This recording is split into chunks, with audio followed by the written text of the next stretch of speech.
Okay guys, welcome back and well done. You've reached the end of this series of videos examining the significance of having a growth mindset, how it can improve your chances of succeeding in achieving your goals, and how the mindset is really an end in itself, creating positivity for yourself and for others and harnessing opportunities to learn and develop.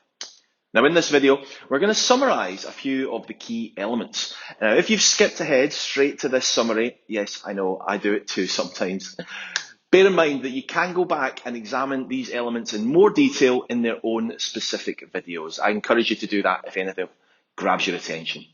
I'm also going to be including a mini activity or challenge for each element of the growth mindset, just to help you on your way forward, see how many of these activities you can commit to trying. So the first element we discussed was skills. Now, remember, the growth mindset insists that skills can come from hard work. They can always be improved upon beyond what you're simply born with. Now, activity 1 is to pick a skill or talent that you want to learn or get better at. There's loads of YouTube videos out there to help beginners, whether it's juggling, creative writing, or kettlebell cleans. You might want to speak to one of your coaches at the gym for some help on that particular one. Now, the next element here is challenges. You remember the fixed mindset is the one telling us, I want to give up when things get too hard. But nothing worthwhile ever came easy. So, activity 2 is a straightforward one. I want you to have a think back to a time when you were really up against it, but you persevered and you reaped the benefits. Pushing beyond your comfort zone, you really managed to beat the odds. If you've done it before, you can probably do it again. So that's the next activity. Okay, our next element, obstacles and resilience. I keep trying until I get results that I want, persisting despite the obstacles. Now that's the growth mindset. No matter what you're trying to achieve, you will find some obstacles in your way. That's just the nature of improvement. Let's face it, if it was easy, everyone would do it.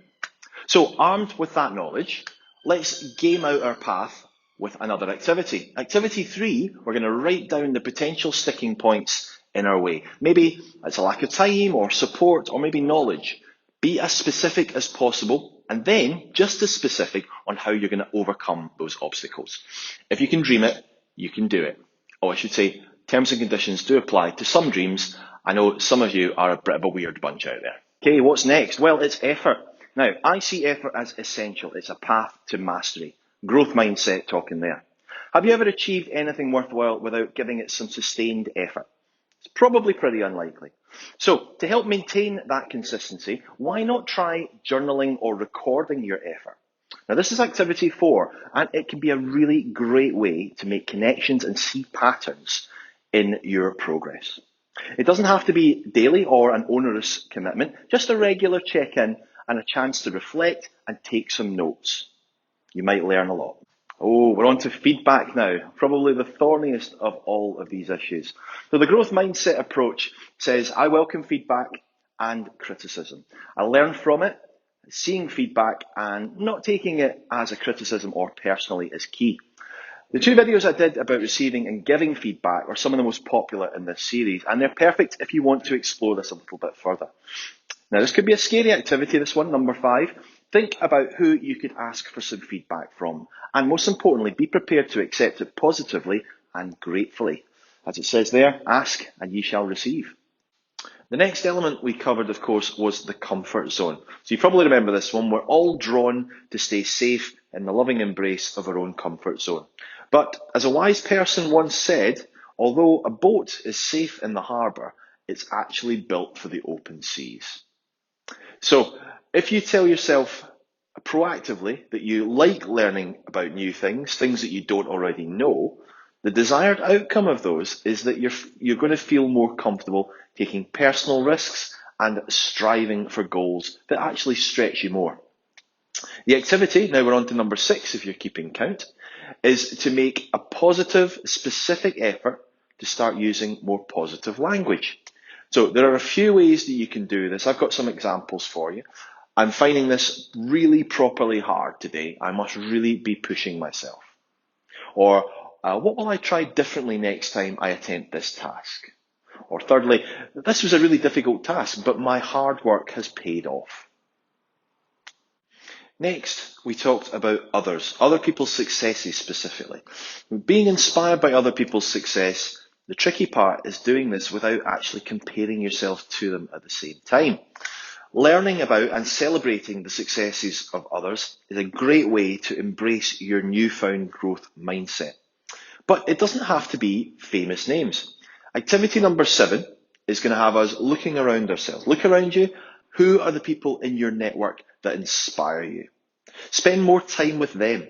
Cultivate those connections. And if people start to want to spend more time with you, then hey, perhaps you're the one doing the inspiring. That's a nice thought. So those were our key points, takeaways and activities based on these videos. I'd love to hear from you about what you've taken from this sequence in particular, what you might have learned, what you've enjoyed, maybe been inspired to do for the first time, and even if you have some critical feedback for me, I promise to accept it gratefully. I know that I've learned a lot in researching and developing these ideas around growth and fixed mindsets. What I'd like to do is to go right back to the very start with our old friend Dr. Carol Dweck again, and a fantastic quote of hers that I think is simple and elegant. In a growth mindset, people believe that their most basic abilities can be developed through dedication and hard work. Brains and talent are just the starting point. This view creates a love of learning and a resilience that is essential for any great accomplishment. So I'm going to see you again soon, I'm sure, for more It's a Motivation Thing videos. I've got loads of great ideas bubbling away under the surface, but if you have anything that you'd like me to cover, drop me a message. I'd love to hear from you. I'll see you again very soon. Take care for now.